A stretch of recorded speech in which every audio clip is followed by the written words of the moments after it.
Hello, I'm Dr. Scott Wadier. And I'm Tommy Welling, and you're listening to the Fasting for Life podcast. This podcast is about using fasting as a tool to regain your health, achieve ultimate wellness, and live the life you truly deserve. Each episode is a short conversation on a single topic with immediate actionable steps. We cover everything from fat loss and health and wellness to the science of lifestyle design. We started Fasting for Life because of how fasting has transformed our lives, and we hope to share the tools that we have learned along the way.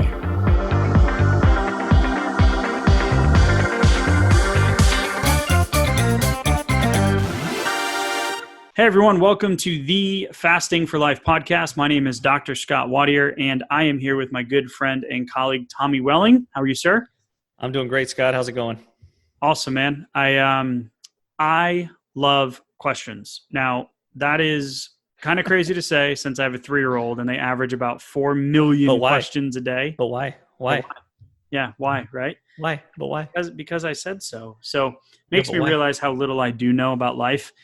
Every drive to and from daycare or every trip to the grocery store, which is kind of an odd thing to say in the time right now, but even just getting them out of their room in the morning, I don't realize how much that I don't know until they start asking questions. So I know you can't relate to that. No, not at all. Yeah, mine just turned 3 and you guys got her the perfect shirt. But why? And when I went to explain the shirt to her the next day, literally she asked me, but why? That perfect, right? So I actually do enjoy questions because then the questions turn into a point of learning for us, but then also, we can put out some more just answers and get you guys what you're looking for in terms of your fasting journey. So last week, we talked about Tommy's 72-hour fasting formula. So things that, you look at in terms of prepping, starting it, the middle portion, how you continue to succeed on it. You use the 72-hour fast as a tool. You probably my favorite tool. Yeah. Right. You work it into your week. You do it around your date nights, which are extremely important to you. So, the middle portion of like what to do, how to navigate it, and then how to break the fast, and then a lot of other stuff too. So if you're looking to, push past the standard 1 meal a day, or if you've done some 48s, you want to get the 72, awesome episode, just amazing amount of content in there. So go back and listen to that. And then today we're going to go through our second round of questions from you guys. Yeah. Appreciate you guys sending in questions, feedback, what's on your mind. So we've been keeping a running list of these for a while now, and we reached a tipping point where, it's time to put out some direct answers. So got enough common threads out there that keep popping up. So we're getting a good feel for what's on your minds. So we thought we'd provide some answers to those. I think a good starting point, Tommy, would be, so this came in, so we've been getting questions from everywhere. We're asking you to put them in the podcast, 5-star reviews that you leave for us. And we've been getting them through Facebook Messenger, so some of our clients through text message, through pretty much everywhere. I don't even know where they're all coming from. Just a whole bunch of different places. Carrier pigeons. Just everywhere. Yeah. Well played. Yeah, like a singing telegrams. Fine. Yeah, that is awesome. So this one came in from a text message and it says, this is from David. What happens once you reach your target weight? Is fasting still a method for maintaining? And how does that look different than fasting for weight loss? Are you still doing 96-hour fast or OMAD or cutting it out entirely, etc.? I thought that was a great question. So, the first thing that pops into my mind is my wife's story, so she used 1 meal a day to drop probably 40 something pounds of pregnancy weight after a couple of kids. And then so she's at her maintenance point, where she basically maintains about a 5-pound buffer window.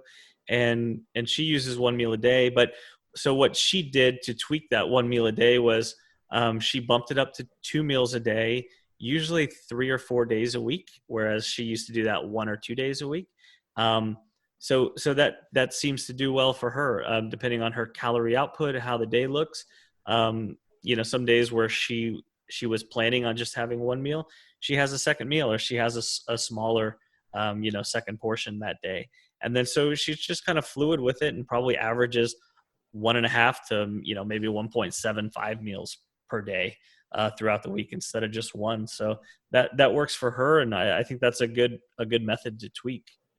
And I like David's comparison here, between once you reach your, what does it look like, the difference between maintaining and fasting for weight loss? So would you just drop it? For me, the whole name of our everything is fasting for life. There's a lot of different levels there.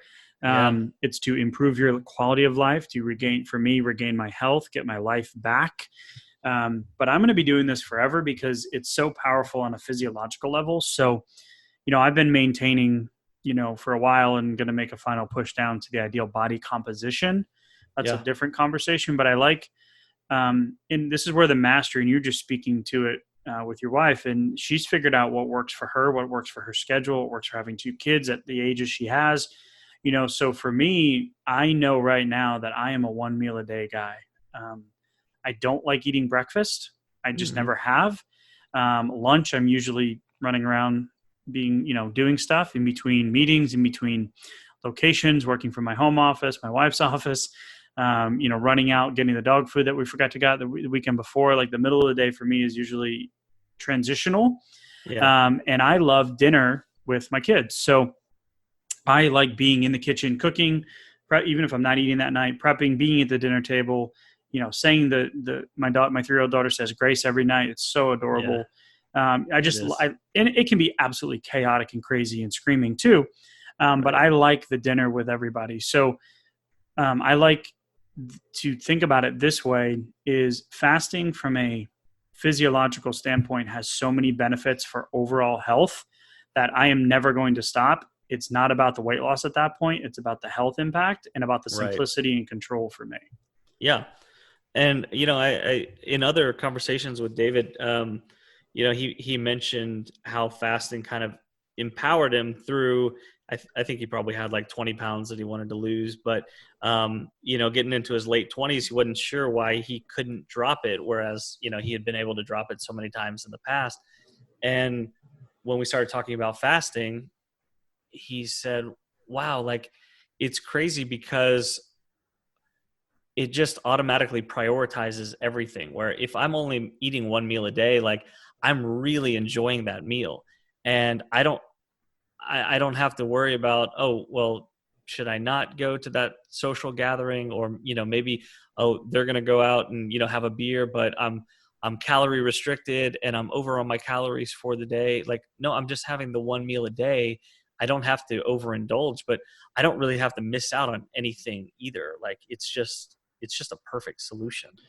Yeah. And I think we both really like that question too. So that's where the mastery comes in again. You're going to have to figure out what works for you, but I would encourage you to keep doing it. Once you're at that ideal weight, this just simplifies everything. So never mind. Expand your eating window, but that doesn't mean throwing out the method or anything. Right. And then fantastic. When the holidays come around, you've got a plan. Like, how to control it, right? Where everybody else is putting on that 6 to 8 pounds it takes them their entire life to get rid of.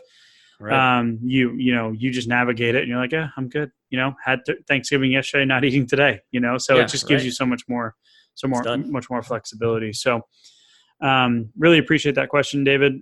And then I want to do a shout out here, on the fly here, Tommy, to Ross. Cool. Ross had left us a comment, and kind of an inquisition. He had come from our Fast Start Guide mini masterclass, which is the new, login that you get, which is the deep dive. It's the 20-minute deep dive that goes hand in hand with the Fast Start Guide. So it's video trainings, and you get access to the site. You get a login, and then you get the videos to go hand in hand. And it's just been, the feedback's been unbelievable. He left us a comment, and what he's been doing. He's had great results with the intermittent fasting window, the 18-6. He's reduced his carbs. He's lost 20 pounds in 6 weeks.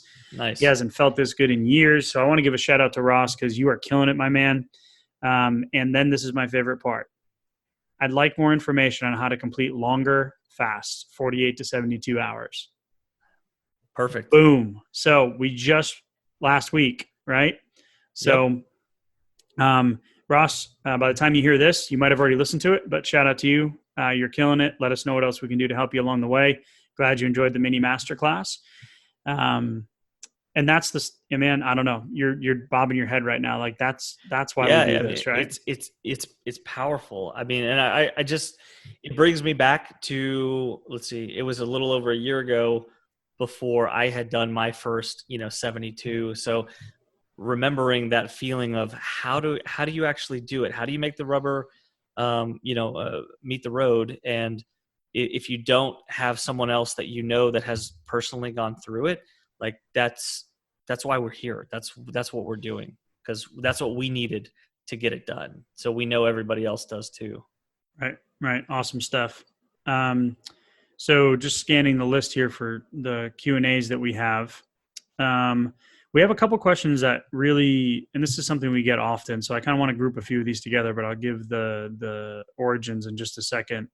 Mm-hmm. This came from our first Facebook challenge, and then we had also a review on Apple Podcast, another 5-star review. If you guys don't know where that is, go ahead and drop us one. We only accept 5-star reviews and questions that go along with them. So if you haven't done that yet, give us a shout out, ask a question.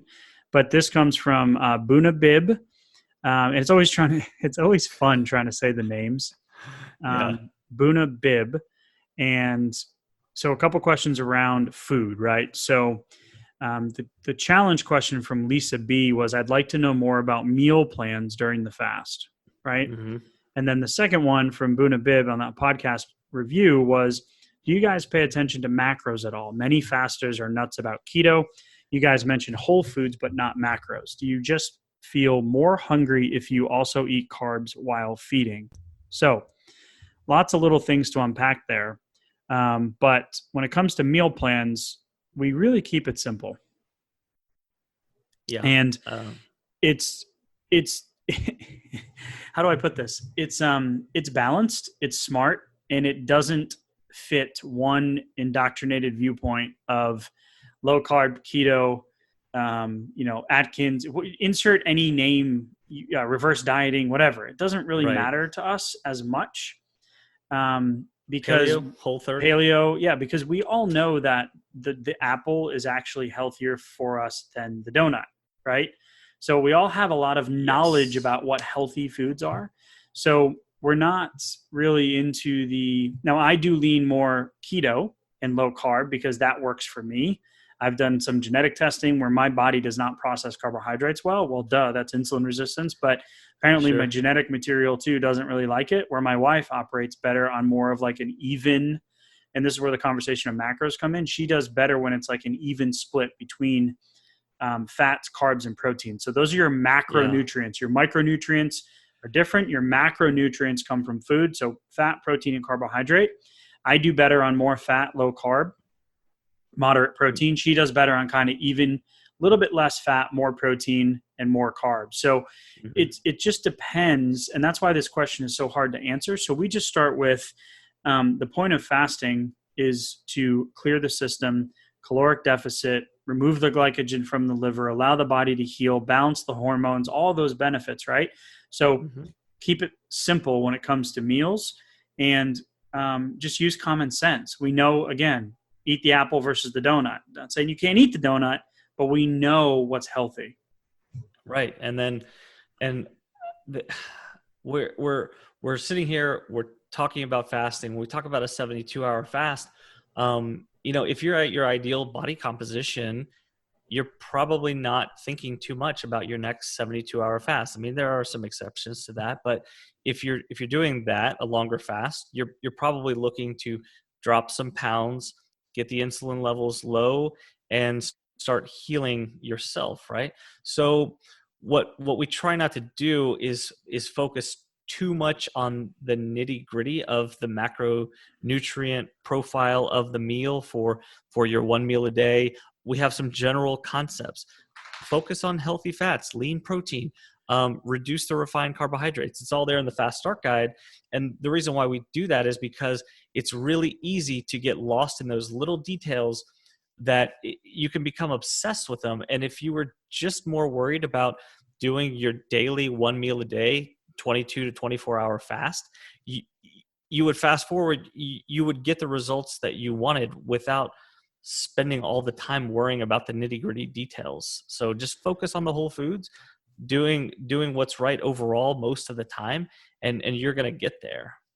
Right. And if you do macros, I'm going to speak directly to you. I did macros multiple times for 3 to 6 months at a time, and I got fatter. My body composition got worse, and I felt worse than ever before in my life because the people that, and that's when I really started learning about macros too, in terms of the calculations. And I was doing CrossFit at the time. So if you're looking for performance, yeah, track your stuff. Like, know what works for your body, know what works better on your recovery days, know what works better for your longer, more high output workouts. Right. Definitely track and use your macros to your advantage, because you value what you track, and if you value your health and your results, you're going to track it. But for me, I did that stuff for so long and it didn't work that it's almost like, this is going to be a terrible pun, but like I have a bad taste in my mouth. Like I just, Oh, wow. yeah, You said it. I know I Yeah. did. Okay. So I'll just move on. Sorry, everybody. Okay. Yeah, I'll just shuffle away. So, yeah, really what Tommy said is, and this is for Bunabib, he asked, do you feel more hungry if you also eat carbs while feeding? The answer is yes, in my opinion. You're eating more of those short acting carbohydrates. So your body's not going to be as satiated, and you're going to have those cravings come back more. So we recommend, we're not anti-carb people, but if you're looking to lose weight, reverse metabolic disease, diabetes, etc., then yeah, you got to avoid the carbohydrates. Yeah, keep them lower. It's going to be better for you. Yeah, you're just going to get a better, quicker response. So, and then meal plans, again, just, keep it simple. Eat the foods you like to eat. What you're indulging in that you shouldn't be indulging in. So try to have that mindset shift that if, we've talked about a lot about this lately, if you're only eating one meal a day and you choose to eat that meal poorly, then you're giving your body poor nutrition that entire day. So just think about before you eat. And honestly, if you're looking for very specific meal plans, if you guys are that personality type that likes to follow, like my wife likes to follow a very strict, these are my recipes. We do meal planning and meal prep every week for the family too. But like specific meal plans, you can just get on Google or YouTube, and there are tons of resources out there that can give you 14-day, 21-day, 28-day meal plans. And we would recommend, again, less carbs, more fat and lean protein. Absolutely. Cool. So I know we kind of grouped you in together there, Lisa B and Bunabib, but thank you for the questions. I hope you guys keep listening. If there's anything else we can do for you, let us know. And then the last one that we're going to go over today is a text that came in from Megan. And this is a more difficult conversation to have because it involves kids. So yeah, childhood obesity, adolescent obesity leads to adult obesity, which leads to early death and disease. And I hate to be so morbid about it, but we know that being overweight younger leads to potentially being overweight later in life. There's a big correlation there. And then when you are overweight and you have metabolic dysfunction and disorders like diabetes, your heart disease risk goes through the roof. So you're literally increasing all of those chances. So it's tough when we look at kids because, kids need to eat. They're growing, brain development, milestones, all of those different types of things. Yeah. So I really want to come at this from a perspective of what we do with our family, and the understanding and principle of the basic physiology of what actually happens in a day-to-day circadian rhythm kind of food cycle, so to speak. Yeah. And there's also a matter of, culture, lifestyle, habits. And then we get to the fact that our children are they are just diseased like they never have been before. They're ticking time bombs, and we're already seeing it. We're already seeing the first generation of kids that was starting off to be overweight and then getting obese earlier and earlier. and they had to start changing the names of the diseases. They used to be adult onset, and Right. then they stopped being, because they were seeing more and more cases like that. And then those kids are going on to have overweight babies who are insulin resistant right out of the womb, and then Right. they're set up from day one or even before day one. Right. And there's a lot of information. My wife specializes in pediatrics and fertility and family planning and, postpartum and all of that. And there's a huge bunch of information and research out there about mom's nutrition and how it affects baby before the baby's even born. So don't want to go down that rabbit hole. But Megan, I really do appreciate this question because we really want to talk about it in terms of my experience growing up, I should say our, because you'll give your insights too, Tommy, our experience with what we're doing with our kids.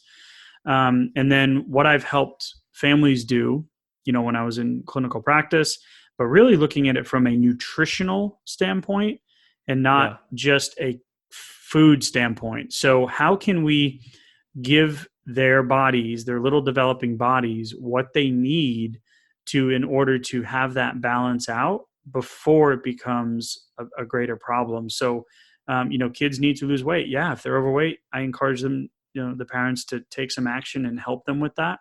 So how to address that. And then you're not going to find a lot of research on this out there.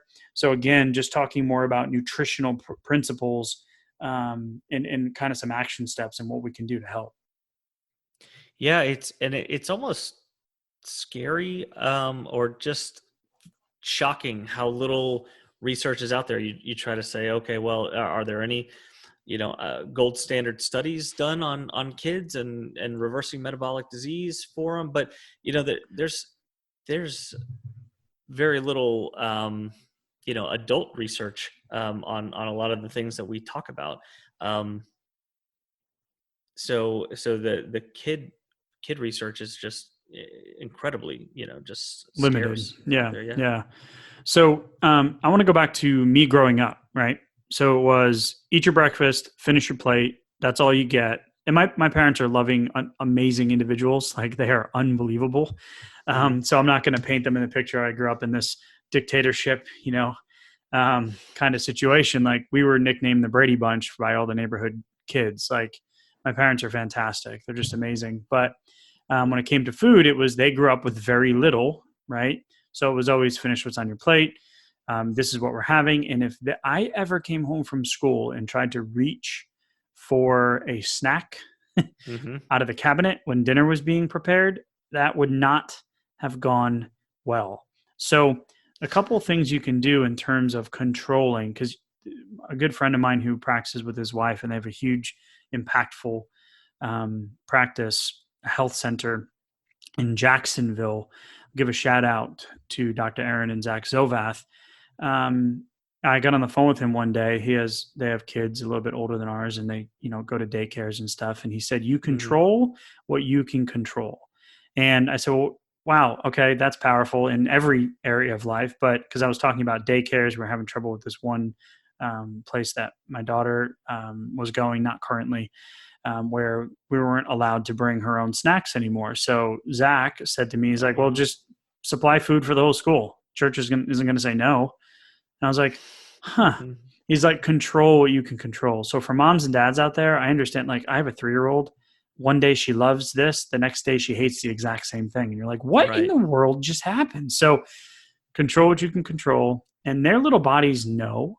So, just in an actual plan from day to day is make sure that there are options in the house that are healthier.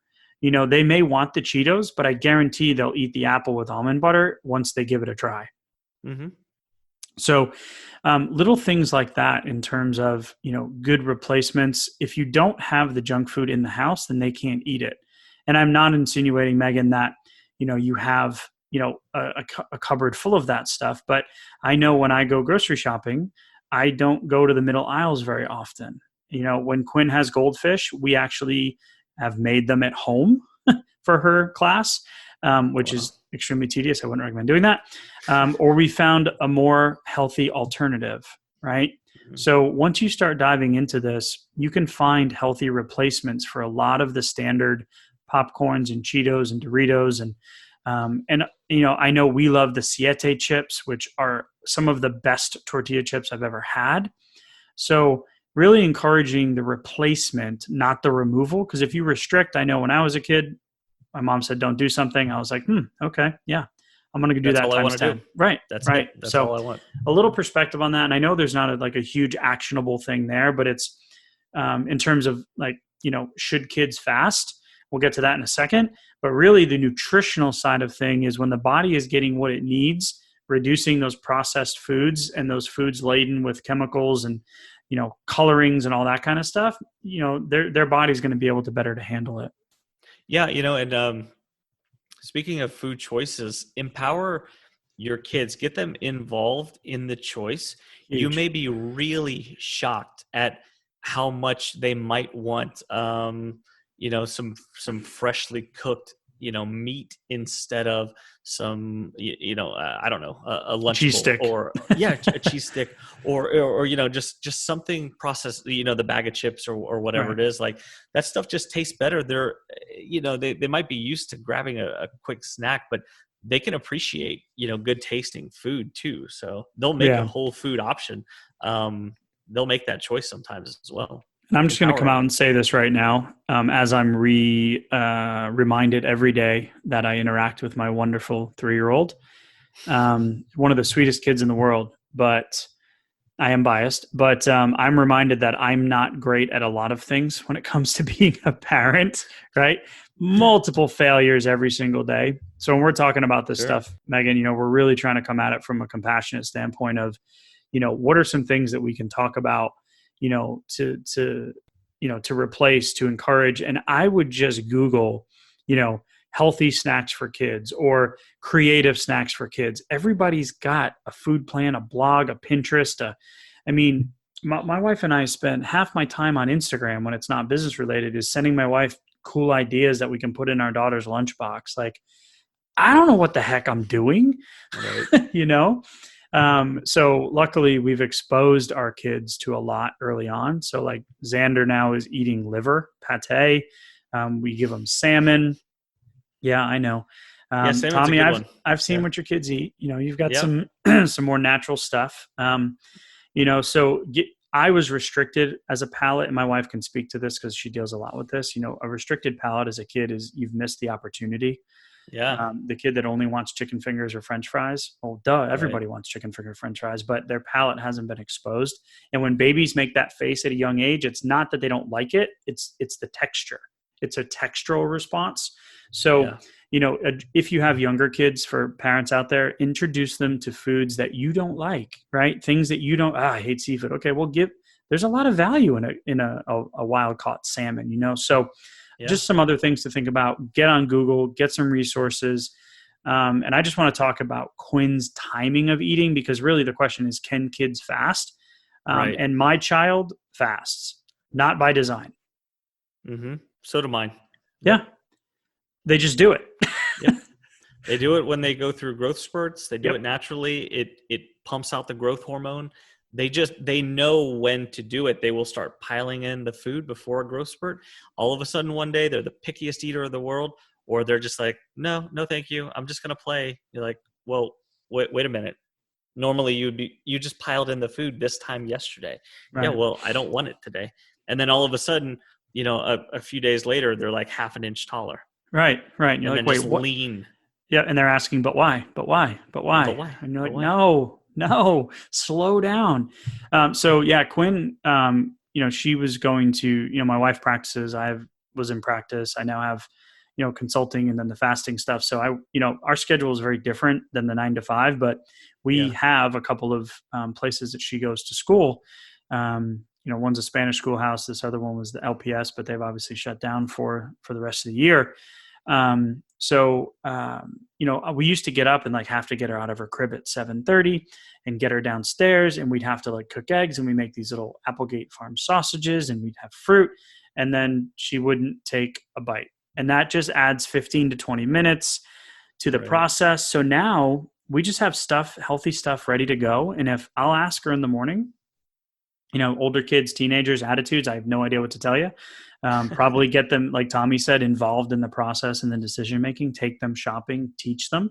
They want to learn. Yes, it's a pain in the behind, especially if you're doing homeschooling right now in the situation we're in. I cannot imagine, but get them involved in the process. But Quinn now, I'll ask her, do you want green juice or do you want the not from concentrate apple juice? And we cut it with water. And she says yes or no. Some mornings she says water.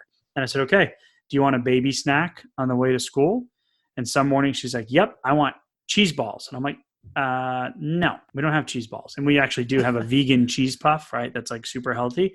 I'm like, no, you're not getting that. You get a banana, you get, these strawberries, and we give her options and then she chooses one and off we go. But most mornings she doesn't eat because then she gets snack time at school at 10:30. She gets lunch at 12. She gets snack time at 2. And then she comes home and some nights she won't eat dinner until 6 or 7. Yeah. So, I mean, she knows naturally, I don't need any more food. I don't need it. I'm going to get my food and I'm not hungry for it. Right. So limit the snacks. Fasting. Yeah. Yeah. She just knows what she's doing. I totally just stepped on you there. Sorry, Tommy. Get them, if they're older, get them involved in the process. Look for those creative resources. Kids like variety. If you ever, have a 3-year-old that their attention span, they like variety, they like change. So that's been huge for me, is going back and forth with my wife on Instagram, and she sends me Pinterest ideas. And then, we put them in the lunch and we open it up and like, wow, she crushed that. Next day, maybe not so much, but limit the window, limit the snacking, replace those snacks with healthier options. Just keep working on it. But I think, overall, we'll be pleasantly surprised. There's a doc that I follow and work with where his family all fast, and he's got a couple of teenagers that are athletes. And so the physiology is there to support it. There's just not a lot of, research out there to do so. Yeah. Not a lot of doctors and providers are going to back that up because if they haven't been trained on it, then they're probably going to be, a little more hesitant. Don't get me started on the growth chart. Okay. We're not going to go down that path. So Megan, I really do appreciate, and hopefully that, that was received as coming from a place of being a parent who once again is reminded daily he has no idea what he's doing. But there are some principles here and some things that hopefully you found valuable. So just want to wrap up this episode of our second Q&A. Love and appreciate you guys for following us. We are absolutely loving the feedback and the conversational questions. So again, drop us a 5-star review on the podcast. Go get the Fast Start Guide on the website, thefastingforlife.com, www.thefastingforlife.com. Click the button, get the download, get the PDF, sign in, create the login for the mini masterclass, and those 20 minutes of videos will be transformational. And before you know it, you will be seeing the results that you've been looking for. So, Tommy, anything else to add there? No, couldn't have said it better myself, sir. Awesome. A lot of times you'll throw in a last minute actionable, boom, like a little atom bomb there. Okay, so you're saying I'm disappointing you. No. I want to give you the opportunity. You always you tend to you button hook me sometimes. So I think we went through enough in this episode. So we'll leave it there. Thank you, sir, and we'll talk soon. Thank you. Bye. So, you've heard today's episode, and you may be wondering, where do I start? Head on over to thefastingforlife.com and sign up for our newsletter, where you'll receive fasting tips and strategies to maximize results and fit fasting into your day-to-day life. While you're there, download your free Fast Start Guide to get started today. Don't forget to subscribe on iTunes, Spotify, or wherever you get your podcasts. Make sure to leave us a 5-star review, and we'll be back next week with another episode of Fasting for Life.